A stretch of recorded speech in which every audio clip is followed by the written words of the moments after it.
अब हम seventh nerve का एग्जामिनेशन देख रहे हैं जो है फेशियल नर्व।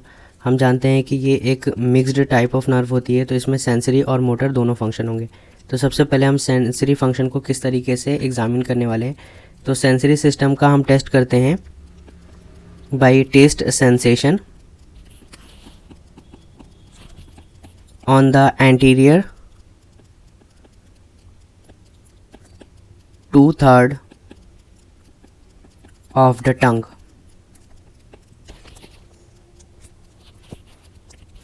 यानी टंग के एंटीरियर 2/3 पे हम टेस्ट का सेंसेशन देखेंगे। हम जानते हैं कि जो टेस्ट होते हैं वो स्वीट हो सकता है, सार हो सकता है, बिटर हो सकता है और सॉल्टी भी हो सकता है। तो हम क्या करेंगे, पेशेंट के जो टंग है उसके ऊपर डिफरेंट टेस्ट को रखेंगे और पेशेंट से पूछेंगे कि आपको किस तरह का टेस्ट समझ में आ रहा है। तो पेशेंट क्या करेगा, उसको इंडिकेट करने वाला है कि मुझे इस तरीके का टेस्ट समझ में आ रहा है। जब एक बार हम उसको टेस्ट करा देंगे तो उसके बाद पेशेंट को माउथ को रिंस करवाना है, फिर दूसरे टेस्ट को कराना है। तो इस तरीके से अगर नॉर्मल पेशेंट होगा उसको कोई प्रॉब्लम नहीं होगी। अगर नॉर्मल कंडीशन में वो होगा तो उसको सारे जो टेस्ट है वो समझ में आ जाएंगे। नेक्स्ट हम देख रहे हैं कि अगर सेंसरी के अलावा जब हम मोटर फंक्शन को जब टेस्ट करेंगे तो उसको हम किस तरीके से टेस्ट करने वाले हैं। तो इस केस में हम डिफरेंट चीज़ें करवाने वाले हैं पेशेंट से। जैसे अब हम इसलिए करवा रहे हैं ताकि हम ये देख सकें कि जो फेशियल एक्सप्रेशंस हैं, तो फेशियल नर्व से ये रिलेटेड हम देख रहे हैं। तो क्या होगा, फेशियल एक्सप्रेशन जो पर्सन के वो हमें चेक करने हैं और टेस्ट करना है हमें पेशेंट की फेशियल मोबिलिटी। या फिर सिंपली हम ऐसा समझ सकते हैं कि जो हमारे जो फेस है उससे रिलेटेड जो मसल्स हैं उनको हमें चेक करना है कि उनकी फंक्शनिंग किस तरह से है। तो the patient is asked to raise the eyebrows या फिर क्लोज द आइज़ या फिर ब्लो आउट द चीक। तो इस तरह की चीज़ें हम उससे करने को, पेशेंट से करने को बोल सकते हैं। तो जैसे अगर हम बोल रहे हैं कि patient is asked to raise the eyebrow, तो इसका मतलब क्या है, इसका मतलब होगा कि हम ऑसिपिटो फ्रंटालिस को चेक कर रहे हैं। सिमिलरली पेशेंट से हम कह रहे हैं कि क्लोज द आइज़, तो हम ऑर्बिकुलरिस और इसको चेक कर रहे हैं कि ये मसल सही से काम करनी है कि नहीं। Similarly blow out the cheek अगर हम कह रहे हैं तो यहाँ पर हम जैसे वैक्सीनेटर को चेक कर रहे हैं। तो डिफरेंट चीज़ें हम करने को बोल रहे हैं पेशेंट से और उसके थ्रू हम कर क्या रहे हैं, हम चेक कर रहे हैं कि मसल्स जो हैं वो प्रॉपर फंक्शनिंग उनकी हो रही है कि नहीं। तो इस तरीके से हम फेशियल नर्व को चेक करने वाले हैं कि फेशियल नर्व की फंक्शनिंग यानी इसका जो मोटर फंक्शन है वो किस तरीके से हो रहा है, सही है कि नहीं है। तो यहाँ पर कुछ आपको फोटोज़ दिख रहे हैं। तो जैसे फर्स्ट हम देख रहे हैं, फर्स्ट कंडीशन में शोइंग टीथ की कंडीशन है ये। तो हमने पेशेंट से कहा है कि शो योर टीथ। सिमिलरली जो अभी हमने देखा था ब्लो आउट द चीक जो हम कह रहे थे, तो ये है ब्लोइंग, सेकेंड बी वाला जो है ब्लोइंग चीक की कंडीशन जिसमें हम वैक्सीनेटर को चेक कर रहे थे। सी वाली जो कंडीशन है इसमें हम प्लेटिज्मा को चेक कर रहे हैं। उसके अलावा डी कंडीशन में हम फ्रंटालिस को चेक कर रहे हैं। ई वाला कंडीशन है जैसे ऑर्बिकुलरिस और इसको चेक करें। तो हमने देखा था कि जब हम कह रहे थे पेशेंट से क्लोज योर आइज़, तो इससे हम ऑर्बिकुलरिस और इस मसल जो है उसको चेक कर रहे थे। तो ये इस तरीके से हम क्या करेंगे कि जो मोटर फंक्शनिंग है इसको हम चेक करने वाले हैं। अब कुछ ऐसे रिफ्लेक्सेस जो हमें चेक करने होंगे, तो रिफ्लेक्सेस में कौन कौन से रिफ्लेक्सेस हमें चेक करने होंगे, तो वो रिफ्लेक्सेस जो हम चेक करेंगे वो है corneal reflex, conjunctival reflex and jaw jerk. अब ये जो रिफ्लेक्सेस हैं ये हम पहले से कर चुके हैं, तो यहाँ पर हम दोबारा इसको नहीं देखेंगे। पहले वाला जो है उसी वही सेम टू सेम यहाँ पर भी रहेगा। आप पहले वाला यहाँ पर दोबारा से करेंगे उसी तरीके से। तो ये रिफ्लेक्सेस हम पहले कर चुके हैं। इसके अलावा हमें ये भी पता होना चाहिए कि अगर फेशियल पैल्सी होती है तो इस कंडीशन में हमें क्या देखने को मिलेगा। तो फेशियल अगर पैल्सी होती है तो इस कंडीशन में हमें देखने को मिल सकता है एसिमेट्री ऑफ फेस देखने को मिल सकता है। इसके अलावा stasis of food in mouth, क्योंकि पैरालिसिस हो चुका है। Similarly dribbling of saliva, inability to close eyes. तो ये सारी वो कंडीशंस होंगी जो फेशियल पैल्सी के कंडीशन में हमें देखने को मिल सकती हैं। नेक्स्ट हम जिस नर्व का एग्जामिनेशन देख रहे हैं वो है 8th नर्व, जिसको हम वेस्टिबुलो कॉक्लियर नर्व बोलते हैं। तब इस नर्व के दो पार्ट्स होते हैं। पहला पार्ट जिसको हम कहेंगे कॉक्लियर, और ये रिलेटेड होगा हमारे हियरिंग से, यानी एक फंक्शन जो हो गया वो हियरिंग हो गया, और दूसरा वेस्टिब्यूलर, और इसका फंक्शन रिलेटेड होगा इक्विलिब्रियम से, यानी हमारे बैलेंस से रिलेटेड होगा ये। तो सबसे पहले हम इसका वेस्टिबुलर फंक्शन देखते हैं, यानी वो फंक्शन जो किससे रिलेटेड है, बैलेंस से रिलेटेड है, इक्विलिब्रियम से रिलेटेड है। अगर इसमें प्रॉब्लम आता है, हमारे इक्विलिब्रियम में प्रॉब्लम आता है, हमारे बैलेंस में, तो किस तरह के सिम्टम्स हमें देखने को मिलेंगे। तो पेशेंट में हमें वर्टिगो, डिजीनेस, नोजिया और अनस्टेडी गेट, तो इस तरह के सिम्टम्स हमें देखने को मिल सकते हैं। तो इसका गेट भी अनस्टेडी होगा, यानी अगर नॉर्मली हम पेशेंट से कहते हैं कि एक स्ट्रेट लाइन में चलने को, तो क्योंकि उसका इक्विलिब्रियम लॉस्ट हो रखा होगा, और उसका इक्विलिब्रियम क्योंकि लॉस्ट हो रखा है और वो बैलेंस को मेंटेन नहीं कर पा रहा है, तो अगर हम उसे सीधा चलने को बोलेंगे तो वो नहीं चल पाएगा, वो अपने इक्विलिब्रियम को मेंटेन नहीं कर पाएगा। अब इसके लिए जो टेस्ट होते हैं वो दो तरह के टेस्ट होते हैं। एक को हम कहते हैं क्लिनिकल टेस्ट, और दूसरे जो होते हैं वो है लेबोरेटरी टेस्ट।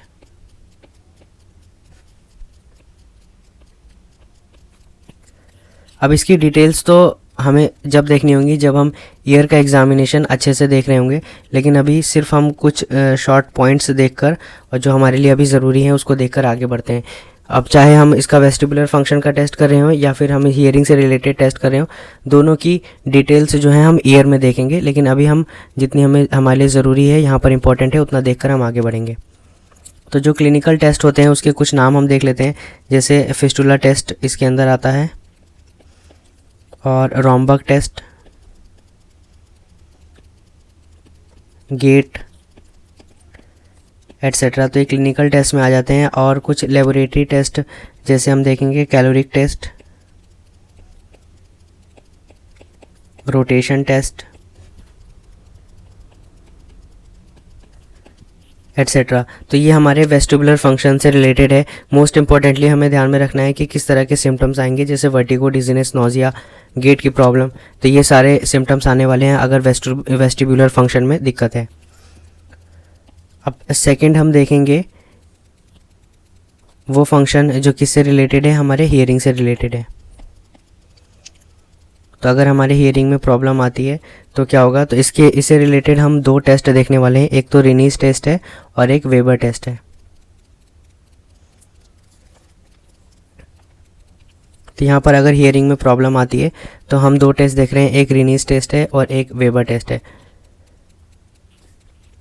सबसे पहले वेबर टेस्ट देखते हैं। वेबर टेस्ट काफ़ी इजी है। तो वेबर टेस्ट में हमें क्या करना है, एक वाइब्रेटिंग ट्यूनिंग फॉर्क लेना है, और ट्यूनिंग फॉर्क को जब हम लेंगे तो we have to place it over the forehead in the centre. तो फोरहेड पे रखना है और हमें इसे सेंटर में रखना है। अब नॉर्मल कंडीशन में क्या होने वाली है और अगर प्रॉब्लम है तो क्या होने वाला है वो देखते हैं। तो सबसे पहला हम देखते हैं नॉर्मल कंडीशन। उससे पहले हम ये देखते हैं कि हमने किया क्या है। तो सबसे हमने इसमें करा ये है कि वेबर टेस्ट हम कर रहे हैं, तो हमने इसमें करा ये है कि एक वाइब्रेटिंग ट्यूनिंग फॉर्क लिया है और we have placed over the forehead in the centre. तो हमने इसको बिल्कुल फोरहेड पर सेंटर में रखा है।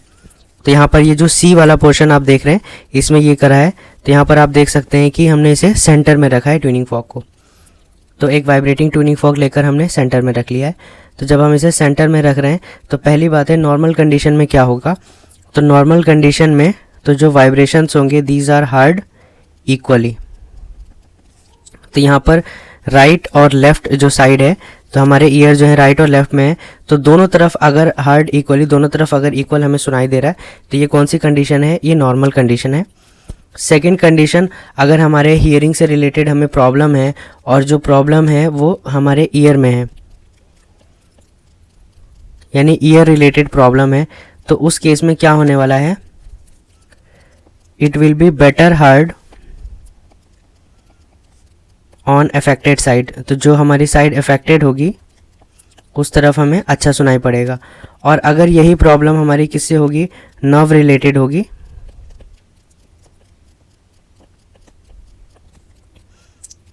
तो हम ये देखेंगे कि vibrations are heard better on healthy side,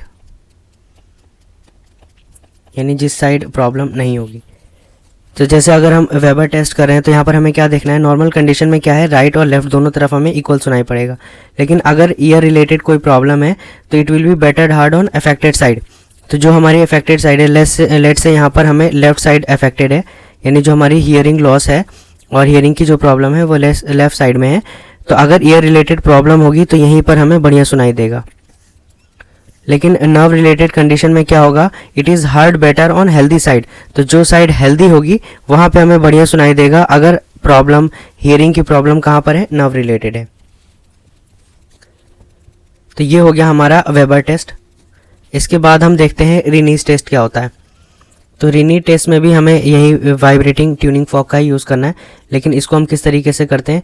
तो इसमें दो तरह की कंडक्शन होगी, एक होगी एयर कंडक्शन और एक है बोन कंडक्शन। तो हमें क्या करना है? रिनीज टेस्ट में भी अब वाइब्रेटिंग ट्यूनिंग फॉर्क को लेना है और उसको प्लेस कहाँ करना है?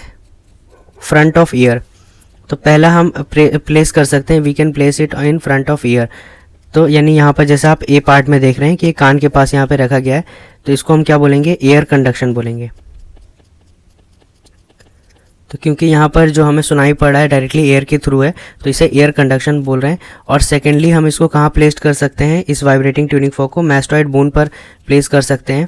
तो यहाँ पर अगर हम बोन पे रख रहे हैं तो इसको हम क्या बोलेंगे? बोन कंडक्शन बोलेंगे, बोन कंडक्शन। शॉर्ट में हम इसे AC बोल सकते हैं और बोन कंडक्शन को BC बोल सकते हैं। तो यहाँ पर जो पिक्चर में आप देख रहे हैं तो इसमें जो A वाला पार्ट है वो क्या है? एयर कंडक्शन AC, और जो B वाला पार्ट है ये बोन कंडक्शन। देखिए मैस्टॉइड पे रखा जा रहा है और A वाले को डायरेक्टली सुना जा रहा है। तो यहाँ पर ये air conduction and bone conduction, air conduction A वाला है और बोन कंडक्शन B वाला है। अब देखते हैं होने वाला क्या है। सबसे पहला नॉर्मल कंडीशन क्या होती है? तो यहाँ पर नॉर्मल कंडीशन में हम देखेंगे कि air conduction is better than bone conduction. तो जो एयर कंडक्शन होगा वो बेटर होगा। तो हमें कैसे पता लगेगा? सबसे पहले हमें क्या करना है? जो ट्यूनिंग फॉर्क है उसको लेना है और लेकर यहाँ पर बोन कंडक्शन को चेक करना है, यानी मैस्टॉइड बोन पर रख देना है।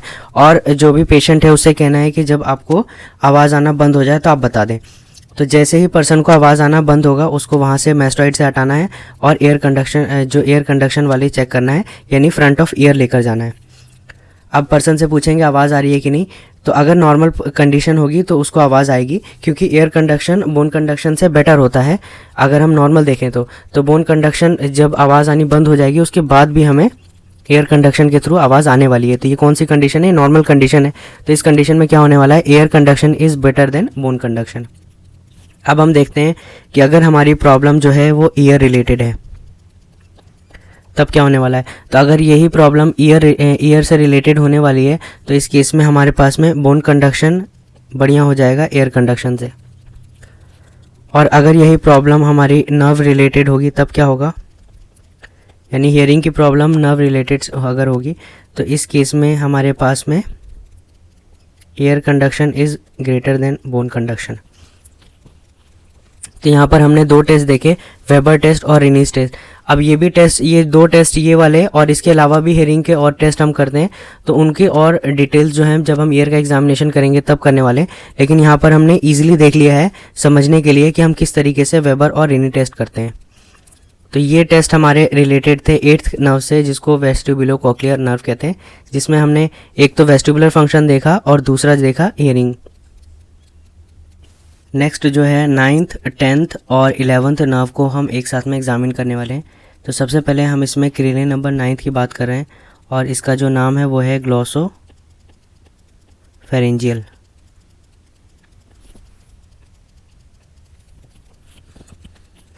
अब इससे रिलेटेड हम देखेंगे कि अगर इसकी सप्लाई की बात करें तो test sensation to the posterior 1/3 of the tongue. तो ये हमें ध्यान में रखना है कि पोस्टीरियर 1/3 की हम बात कर रहे हैं यहाँ पर। तो टंग के पोस्टीरियर 1/3 पे जो टेस्ट का सेंसेशन है वो इसके थ्रू है। And it supplies stylopharyngeus muscle. तो ये यहाँ पर ये सप्लाई करेगी स्टाइलोफेरेंजियस मसल। तो ये 9 से रिलेटेड हमने देख लिया। अब देखते हैं 10 से रिलेटेड क्या है। तो जो क्रेनियल नंबर 10 है इसको हम क्या बोलते हैं, वेगास नर्व बोलते हैं।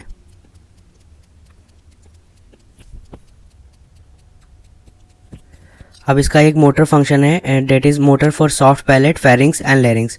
सॉफ्ट पैलेट, फेरिंग्स और लैरिंग्स के लिए मोटर, और sensory and motor for respiratory passage की अगर बात करें हार्ट और एब्डोमिनल विसरा के लिए, this is sensory and motor दोनों। और जो क्रेनियल नर्व 11 है इसको हम क्या बोलते हैं, इसको एसेसरी नर्व बोलते हैं। इट इज़ एसेसरी नर्व, और ये प्योर मोटर होती है for larynx, pharynx and motor for sternomastoid and trapezius. तो ये हमें ध्यान में रखना है कि एक तो स्टर्नोमास्टॉइड है और एक ट्रेपीजियस है। जब हम मोटर फंक्शन की बात करेंगे तो इन्हीं दोनों मसल्स के बारे में हम देखने वाले हैं। तो सबसे पहले हम सेंसरी फंक्शन की बात करते हैं। तो हमने अभी देखा है कि क्या चीज़ है, ऊपर हमने देखा था जब हम क्रेनियल नंबर 9 की बात कर रहे थे कि टेस्ट सेंसेशन टू पोस्टीरियर 1/3। तो हम यहाँ पर जब हम टेस्ट करने वाले हैं, इसका टेस्ट करेंगे सेंसरी फंक्शन का, तो हम यहाँ पर पोस्टीरियर 1/3, तो जो पोस्टीरियर 1/3 है टंग का, यहीं पर हम यहाँ पर टेस्ट का सेंसेशन चेक करेंगे। अब टेस्ट का सेंसेशन चेक करने का तरीका वही होगा जो हमने पहले देख रखा है। हमें क्या करना होगा, डिफरेंट टेस्ट को अब यहाँ पर टंग के 1/3 के पोस्टीरियर 1/3 पे चेक करना है। पेशेंट से हमें चेक करवाना है और पेशेंट इंडिकेट करेगा कि उसको किस तरह का टेस्ट आ रहा है, और इस बेसिस पर हम देख पाएंगे कि टेस्ट का सेंसेशन जो पर्सन का है वो ठीक है कि नहीं है। इसके बाद हम देख रहे हैं मोटर फंक्शन। तो मोटर फंक्शन में सबसे पहला हम देखते हैं कि patient is asked to open the mouth and say ah. तो माउथ ओपन करके इसे आ बोलना है। And palatal movements on both the sides are noted. तो जो पैलेटल मूवमेंट्स हैं उसे दोनों साइड में हमें चेक करना है, उसको नोट करना है कि किस तरह का है। अब क्या क्या हो सकता है इसमें, प्रॉब्लम क्या हो सकती है, अगर unilateral there is unilateral palsy. तो अगर यूनिलेटरल पैलेटल पैल्सी होगा तब क्या होगा, तो जो अफेक्टेड साइड होगा वहाँ पर हमें क्या मिलने वाला है। तो हम यहाँ पर देखेंगे कि अफेक्टेड साइड यानी जिस तरफ इफ़ेक्ट है, जिस तरफ पैल्सी हो रखी है, उस साइड क्या होने वाला है, जो मूवमेंट्स होंगे पैलेटल मूवमेंट्स एब्सेंट। तो हमने क्या देखा, पेशेंट को हमें कहना, patient is asked to open the mouth and say ah and the palatal movements on both the sides are noted. तो हम पैलेटल मूवमेंट्स जो दोनों साइड चेक करेंगे, होने क्या वाला है, अगर यूनिलेटरल पैलेटल पैल्सी होगी तो उस केस में क्या होने वाला है, जो पैलेटल मूवमेंट्स हैं वो अफेक्टेड साइड पे एब्सेंट होंगे। तो जो भी साइड अफेक्टेड होगी, क्योंकि वहाँ पे पैल्सी हो रखी है तो वहाँ पे मूवमेंट्स हमें देखने को नहीं मिलेंगे। और अगर बाइलेटरल पैरालिसिस होगा तो होल पैलेट रिमेंस मोशनलेस। तो पूरा पैलेट जो है उस पर मोशन हमें देखने को नहीं मिलेगा। तो मेनली हमें ये ध्यान में रखना है कि जब हम चेक कर रहे होंगे पर्सन के माउथ को, तो मूवमेंट्स को हमें नॉर्मली चेक करना है। तो अगर हमें दोनों तरफ ही मूवमेंट्स नहीं मिल रहे हैं तो डेट मीन्स कि बाइलेटरल पैरालिसिस है, और एक तरफ जो अफेक्टेड साइड होगा वहाँ पे मूवमेंट नहीं मिल रहे, तो यहाँ पर यूनिलेटरल केस में पैल्सी हो रखी है। अब हम नेक्स्ट मसल्स की बात कर लेते हैं। तो अब हमने पहले ऊपर देखा था कि ट्रेपीजियस और स्टर्नोमास्टॉइड मसल की हमने बात करी थी कि यहाँ पर मोटर फंक्शन था। तो अब मोटर फंक्शन जब हम चेक करेंगे तो इन्हीं मसल्स को चेक करने वाले हैं। तो सबसे पहले हम ट्रेपीजियस मसल को चेक करते हैं। तो the trapezius muscle is tested by asking patient to shrug his shoulders. तो ये पॉइंट हमें ध्यान में रखना है कि patient is asked to shrug his shoulders against downward resistance. तो एक यहाँ पर हमें डाउनवर्ड रेजिस्टेंस मिल रहा है। तो there is a downward resistance, और इस डाउनवर्ड रेजिस्टेंस के अपोजिट में पर्सन को shrug his the patient is asked to shrug his shoulder को श्रग करने को कहा गया, यानी मेनली पर्सन को क्या करना है, यहाँ पर पावर लगानी है, अपने शोल्डर्स के थ्रू यहाँ पर पावर लगानी है। तो अपने शोल्डर्स के थ्रू ये पावर लगा रहा है और रेजिस्टेंस इसको मिल रही है। तो इससे हम क्या करने वाले हैं, इससे हम ये चेक करने वाले हैं कि पर्सन का जो मसल है वो वर्किंग है कि नहीं, पर्सन का जो मसल है वो फंक्शनिंग है कि नहीं, यानी फंक्शनल है कि नहीं, और कितनी पावर है उस मसल में, ये हम चेक करने वाले हैं। तो अगर यूनिलेटरल पैरालिसिस होती है, मान लीजिए, तो अगर यूनिलेटरल पैरालिसिस होगी तो क्या होने वाला है, इस केस में वीकनेस होगी, वीकनेस ऑन अफेक्टेड साइड। तो जो साइड अफेक्टेड होगी वहाँ पर वीकनेस होगी, और नॉर्मल कंडीशन में क्या होंगे, बोथ साइड जो हैं इक्वल होंगे, यानी जो पेशेंट होगा जब वहाँ से पावर लगा रहा होगा शोल्डर्स के थ्रू, और जो हमारा एग्जामिनर होगा वो उसको देख रहा होगा, तो वो देखेगा कि दोनों तरफ जो है, दोनों साइड्स अगर इक्वल हैं, यानी दोनों साइड पावर इक्वल है, तो इसका मतलब नॉर्मल कंडीशन है।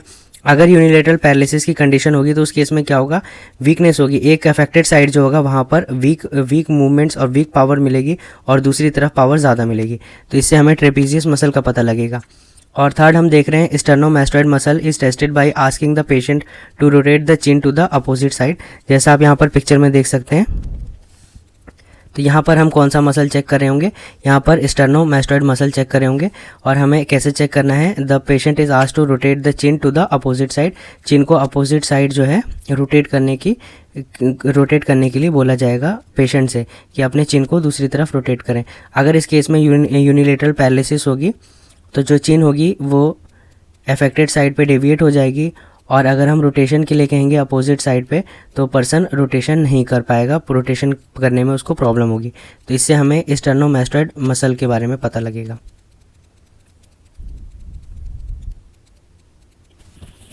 अब हम लास्ट जो नर्व का एग्जामिनेशन देख रहे हैं वो है हाइपोग्लोसल नर्व, और ये नर्व जो होती है it supply muscles of tongue,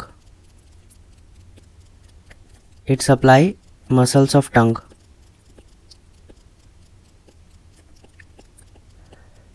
तो क्योंकि ये टंग के मसल्स को सप्लाई कर रही है, तो अगर हमें इसका एग्जामिनेशन करना है तो हमें क्या करना होगा, इसके एग्जामिनेशन में the tongue should be observed at rest, tongue को हमें रेस्ट पे ऑब्जर्व करना है। ऑन प्रोट्यूजन, यानी जुबान अगर बाहर निकालते हैं तो उस वक्त ऑब्जर्व करना है, और उसके वेरियस मूवमेंट जो होते हैं टंग के उनको चेक करना है। यानी मेनली टंग को हम अच्छे से एग्जामिन करेंगे तो हमें पता लग जाएगा 12th नर्व में क्या क्या प्रॉब्लम है या फिर नॉर्मल है। अब क्या हो सकता है, अगर यूनिलेटरल लीजन है, तो अगर हम देख रहे हैं कि टंग का एग्जामिनेशन कर रहे हैं और इस केस में हमें यूनिलेटरल लीजन है, तो क्या क्या इसकी वजह से क्या क्या हो सकता है। तो इसकी वजह से पैरासिस हो सकता है, एट्रोफी हो सकती है, अब ये सब हमें टंग में देखना होगा, और फरोइंग भी हो सकती है, एट्सेट्रा। तो ये सारी चीज़ें हमें देखने को मिल सकती हैं इन केस अगर यूनिलेटरल लीजन होता है। इसके अलावा हम देखेंगे कि अगर प्रोट्यूजन होता है टंग का,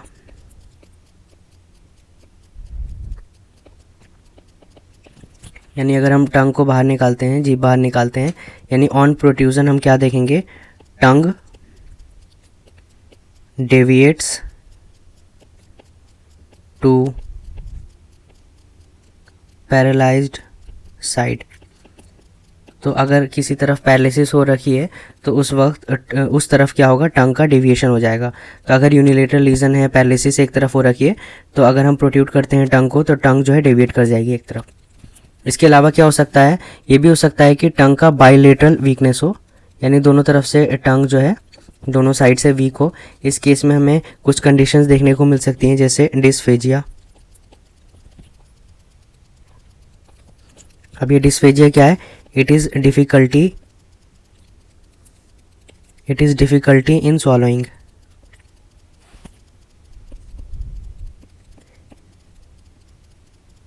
तो हम जानते हैं कि जब हम खाना खा रहे होते हैं, फूड का इंटेक कर रहे होते हैं, तो टंग भी उसमें हेल्प करती है, और अच्छे से खाने को बोलस बनाने में और खाने को अच्छे से मैस्टिकेशन में टंग का भी मदद होता है।